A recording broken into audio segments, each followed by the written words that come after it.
Have a look at the center of the disc there as it starts.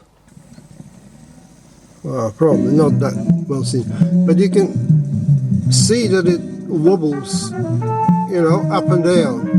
And whereas it now plays fine, and it will play past 30 seconds, we'll see that in a moment. As you go further away from the center to the disc, as the head travels to the outer, you will have more and more trouble reading it.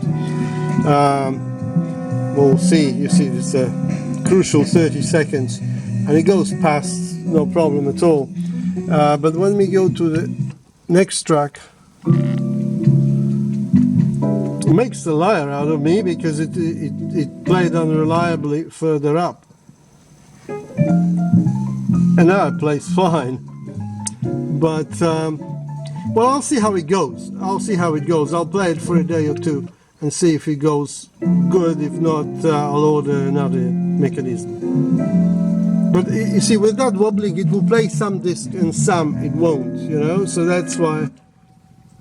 Oh, I pressed the wrong button. Let me go 1, 2, 3, 4, 5, 6, 7 and hit play.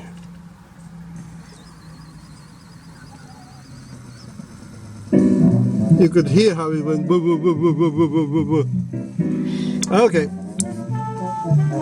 See, I'll let you know how it develops, you know. Cheers.